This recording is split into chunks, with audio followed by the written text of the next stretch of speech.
Hare Krishna, Krishna Krishna, Hare Hare, Hare Rama, Rama Rama, Hare Krishna, Hari Bol. Come on, let's chant this name. Lord Krishna will be happy. Radharani will bless you well and offer you the Krishna prem. So let's chant loudly, chant loudly. Leave all anxiety. Please don't be worried, chant and be happy. Jai Shri Krishna Chaitanya Prabhu Nityanand Shri Advaita Gadadhar Shivasadi Gaura Bhakta Vrinda Hare Krishna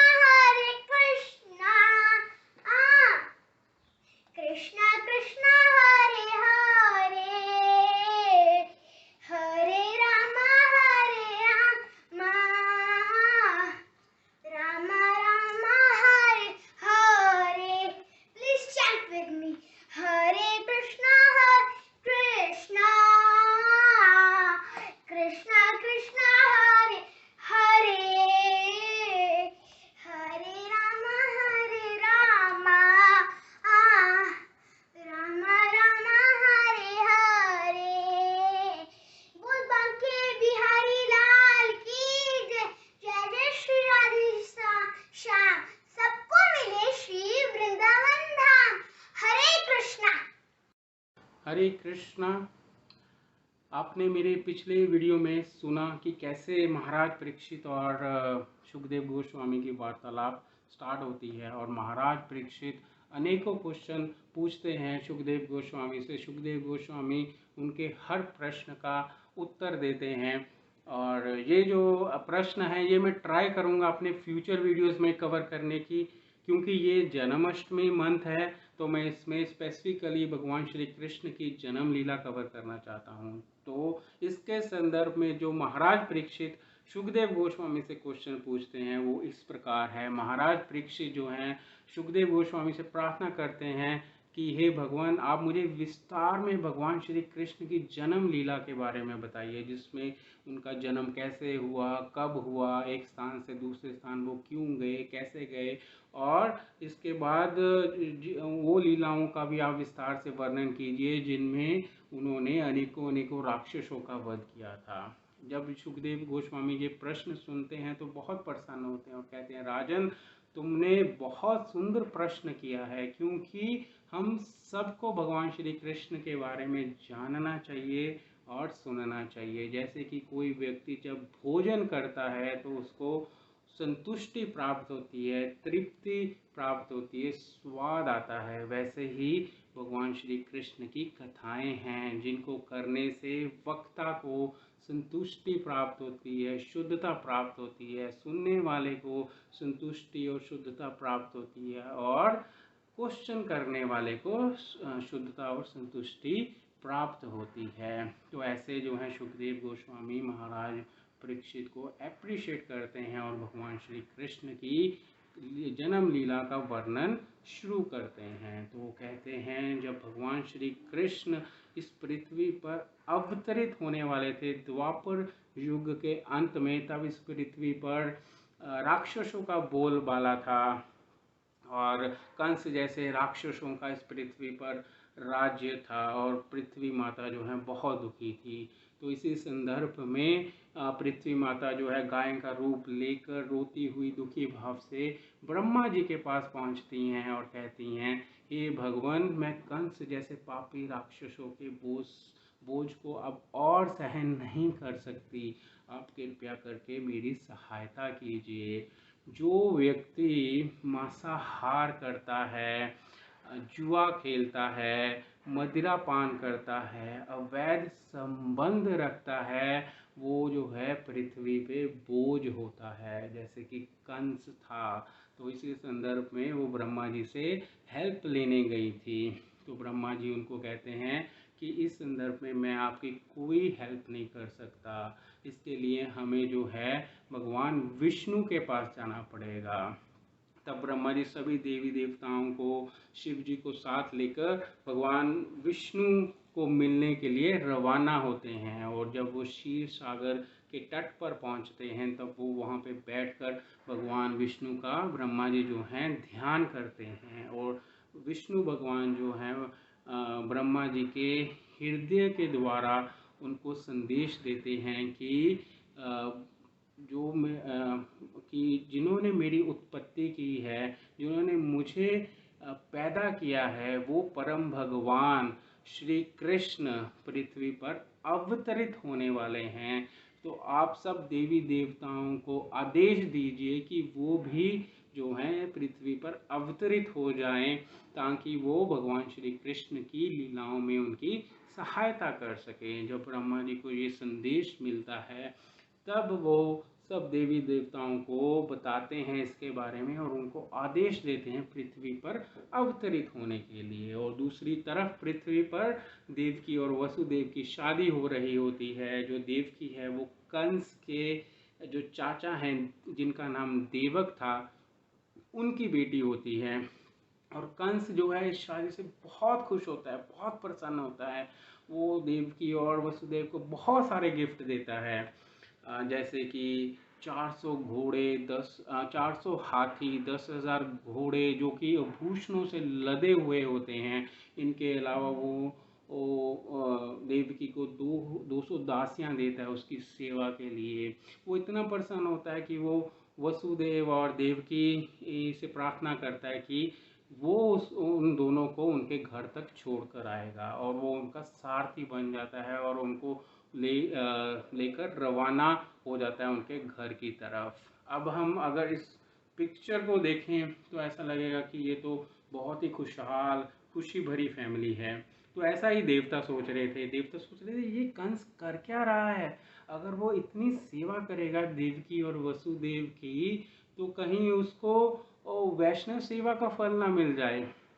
और भगवान श्री कृष्ण भी देवकी और वसुदेव के घर में भविष्य में पुत्र के रूप में अवतरित होने वाले हैं। और अगर भगवान भी उसकी सेवा से प्रसन्न हो गए तो कहीं वो उसको जो है वैष्णवों की श्रेणी में न डाल दे। और अगर ऐसा हो गया तो कंस का कभी भी कोई वध नहीं कर पाएगा।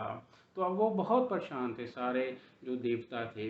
तो उन्होंने सोचा कि हम उनको कुछ करना चाहिए।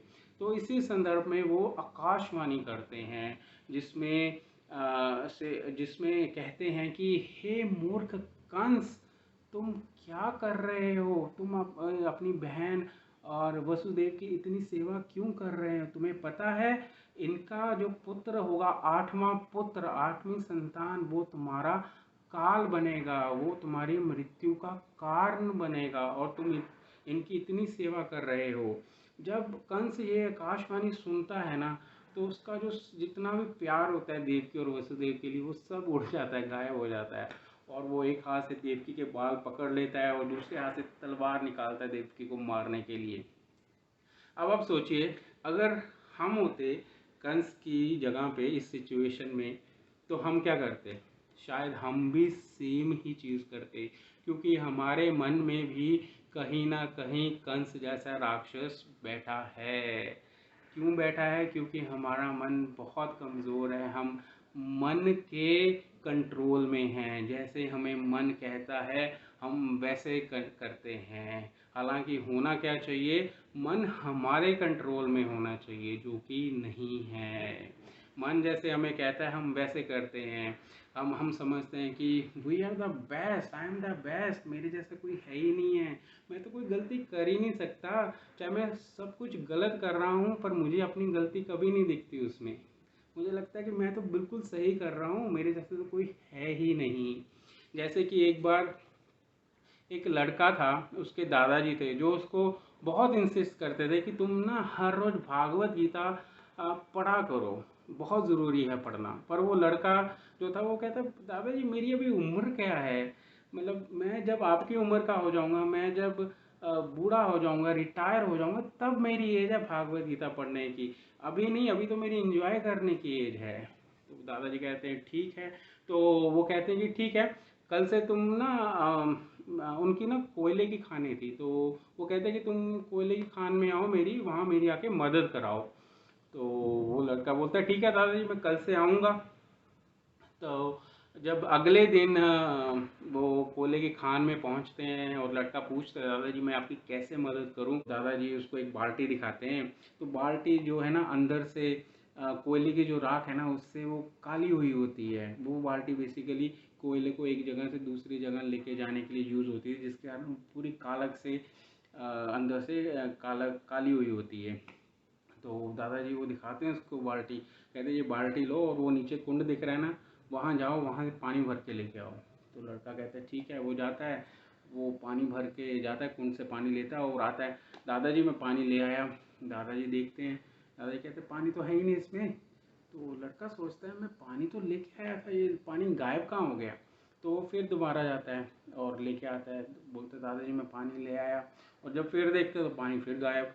तो ऐसे वो 10-15 बार करता है और हर बार ऐसे होता है कि पानी जो है गायब हो जाता गायब हो जाता था। तो लड़का अब फिर एंड में अपने हाथ खड़े कर देते, दादाजी मुझसे नहीं होता ये, पता नहीं पानी कहाँ जा रहा है। तो दादाजी तब उसको कहते हैं कि तुम अब देखो वो बाल्टी को। जब वो लड़का तब बाल्टी को देखता है तो बाल्टी पूरी क्लीन हो जाती है, सारी जो राख कालक लगी हुई थी वो सब दूर हो जाती है। और उसको दिखता है कि बाल्टी में नीचे छेद थे जिनसे वो पानी निकल जाता था। तो ऐसे ही फिर दादाजी उसको बहुत अच्छी शिक्षा देते हैं कि देखो जैसे अगर जैसे तुम बार बार पानी लेके आए, जिसके कारण जो ये है बाल्टी क्लीन हो गई, पूरी साफ हो गई अंदर से, ऐसे ही जब तुम बार बार भगवत गीता भागवतम पढ़ोगे, चाहे तुम्हें समझ आ रही है चाहे नहीं आ रही है, तो ये तुम्हारे मन पे जो इतनी गंदगी जमी हुई है उसको साफ कर देगी। तब तुम्हें पता चलेगा, एहसास होगा कि तुम में कितने अवगुण हैं, कितने अपराध तुमने किए हैं, ये सब क्लैरिटी तुम्हें मिलेगी। तो अगर हम रोज जो हैं भागवत गीता भागवतम पढ़ते हैं, नाम जप करते हैं, तब हमें समझ आता है कि हम कौन हैं, हम परफेक्ट हैं कि हम अवगुणों का अपराधों का ढेर हैं। तब हमें रियलाइज़ होता है कि हमने कितने बुरे कर्म किए हैं, कितने हमारे में अवगुण हैं। तो हमें नाम जप भागवतम भगवत गीता ज़रूर पढ़नी चाहिए, रोज़ नाम जप ज़रूर करना चाहिए। और यही एक रास्ता है जो हमें भगवान श्री कृष्ण से मिला सकता है। तो अब कंस रेडी था देवकी का वध करने के लिए, और वसुदेव सोच रहे थे कि अब मुझे क्या क्या करूं, मैं उनको कुछ तो करना था जल्दी से। तो वो रोकते हैं, कंस रुको, तुम ऐसा नहीं कर सकते, तुम तुम शूरवीर हो, तुम वीर हो, और तुम अपनी बहन की हत्या नहीं कर सकते, अपनी बहन का वध नहीं कर सकते। तब उस समय जो वसुदेव हैं कंस को बहुत अच्छी शिक्षा देते हैं, आत्मा का ज्ञान। वो कंस को कहते हैं, कंस तुम भयभीत क्यों हो रहे हो, मौत तो सबकी आनी ही आनी है एक ना एक दिन। जो ये शरीर हमें मिला है ये नाशवान है, जो ये देह मिली है ये एक ना एक दिन समाप्त होने वाली ही है। हर कोई मरने वाला है आज या कल, कोई जीवित नहीं रहने वाला, हर एक की मृत्यु आनी ही आनी है। और इस जो देह है, ये देह है, इसके अंदर हमें एक आत्मा, इसके अंदर एक आत्मा है जो कि शरीर बदलती रहती है अपने कर्मों के अनुसार। तो जब ये उन्होंने आत्मा का ज्ञान दिया, उन्होंने एग्जाम्पल्स भी दिए कंस को। उन्होंने सोचा कि अब जो कंस ना इम्प्रेस हो जाएगा और छोड़ देगा देवकी को, पर कंस के तो जू तक नहीं रहेंगी, वो तो वैसे का वैसे ही बस वध करने ही वाला था देवकी का। तब वसुदेव कहते हैं, कंस नहीं, तुमने अगर आकाशवाणी ध्यान से सुनी हो तो आकाशवाणी में कहा गया था कि देवकी का 8वां पुत्र, तुम्हें देवकी से खतरा नहीं है, तुमको उसके 8वें पुत्र से खतरा है जो तुम्हारा वध करेगा। तो तुम देवकी को छोड़ दो, उससे तुम्हें कोई खतरा नहीं है। और मैं प्रॉमिस करता हूँ कि जितने भी पुत्र मेरे घर में जन्म लेंगे मैं उसी टाइम उनको तुम्हारे पास लेके आऊँगा। तो और वो ये भी कहते हैं कि तुम्हारा यश पूरे विश्व में फैला हुआ है, और अगर तुम एक अबला नारी का, जो कि तुम्हारी बहन है, जिसकी अभी अभी शादी हुई है, उसका वध कर दोगे तो तुम्हारा अपयश फैल जाएगा। और ये तुम्हारे चाचे की बेटी है, अगर तुमने इसका वध कर दिया तो तुम्हारे घर में ही झगड़े हो जाएंगे। तो ये सब जब तर्क सुनता है कंस, तो उसको लगता है कि ये वसुदेव जो है ये सही कह रहा है, और उसको वसुदेव के वचनों पर भरोसा भी होता है। तो वो छोड़ देता है उनको और वो जाने देता है उनको उनके महल। अब जब पहली संतान होती है वसुदेव की, तो वसुदेव उस संतान, उस पुत्र को कंस के जैसे उन्होंने वचन दिया था कंस को, तो वो कंस के पास लेके आते हैं उसको, और कंस को कंस को दे देते हैं वो संतान। अब कंस जो है सोचता है कि वसुदेव जो है कितने वचन के पक्के हैं, मतलब इन्होंने वचन दिया था और उन्होंने अच्छी तरह निभाया उस वचन को, तो उसको दया आ जाती है उन पे। वो सोचता है कि मेरा जो कत्ल है, मेरा जो मृत्यु का कारण बनने वाला है वो है 8वां पुत्र। ये तो इनका पहला पुत्र है, ये तो कुछ नहीं करने वाला, तो क्यों ना मैं इसको छोड़ देता हूँ। तो ऐसा सोचता है और वो छोड़ देता है, और वसुदेव कहता है आप ले जाइए, इससे मुझे कोई खतरा नहीं है। तो वसुदेव ले जाते हैं उसको वापस, पर वसुदेव को कंस पे बिल्कुल भरोसा नहीं होता, क्योंकि उनको लगता है ये कभी भी बदल जाएगा। और इधर ये नारद मुनि सब देख रहे होते हैं। नारद मुनि को लगता है कि ये क्या हो गया, कंस को इतनी दया क्यों दिखा रहा है। अगर इतनी दया दिखाएगा तो क्योंकि नारद मुनि को क्या है कि भगवान जल्दी से आए पृथ्वी पर, अगर ये इतनी दया दिखाता रहेगा तो भगवान उतना ज़्यादा टाइम लेंगे पृथ्वी पर अवतरित होने के लिए। तो वो जाते हैं कंस के पास और भड़काते हैं कंस को, कंस ये तुम क्या कर रहे हो, इतनी दया क्यों दिखा रहे हो, तुमने उनका पहला पुत्र क्यों छोड़ दिया वसुदेव का। तो वो कहता है कि मुझे तो उससे कोई खतरा नहीं, मुझे तो 8वें पुत्र से खतरा है, इसलिए मैंने छोड़ दिया। तो उनके हाथ में एक फूल होता है, वो दिखाते हैं कंस, ये देखो इसकी 8 पंखुड़ियाँ हैं, गिनो तुम इनको और तुम मुझे बताओ कि पहली कौन सी और 8वीं कौन सी है। कहता नहीं, ये तो नहीं मैं बता सकता पहली कौन सी और 8वीं कौन सी है। तो कहते ऐसे ही वो भगवान श्री कृष्ण हैं, अगर पहले की जगह उन्होंने 8वां ही भेज दिया तो क्या करोगे, अगर ये 8वां ही पुत्र हुआ। तो अब कंस सोच में पड़ जाता है कि हाँ, मतलब ये जो कह रहे हैं सही ही कह रहे हैं, वो तो भगवान है, वो कुछ भी कर सकते हैं। तो कंस फिर आदेश दे देता कि उनको अरेस्ट कर लो, देवकी और वसुदेव को, और उनको कारागृह में डाल दो। तो उनको कारागृह में डाल दिया जाता है, और जो पुत्र होता है वो कंस लेता है और उसको पत्थर से पटक के मार देता है। ऐसे ही हर साल फिर 5 और पुत्र जन्म लेते हैं देवकी के, और देवकी के सभी पुत्रों को वो ऐसा ही करता है, पत्थर से पटकता है, कंस मार देता है। तो ऐसे करते करते 6 पुत्र को वो मार देता है। अब जो ये 6 पुत्र होते हैं ना, इनका कंस के साथ पिछले जन्म का कुछ रिलेशन होता है। तो पिछले जन्म में जो घटना घटी थी उसके कारण ही कंस जो है अब जो है इन 6 का कत्ल कर रहा होता है। तो ये घटना में जो है इसके बारे में मैं आपको अगले वीडियो में बताऊंगा। तो आप तब तक जो है भगवान श्री कृष्ण का नाम लीजिए, भागवत गीता पढ़िए, भगवतम पढ़िए, हरे कृष्णा महामंत्र जपिए और खुश रहिए। Chant Hare Krishna and be happy. बोल बांके बिहारी लाल की जय। हरे कृष्णा।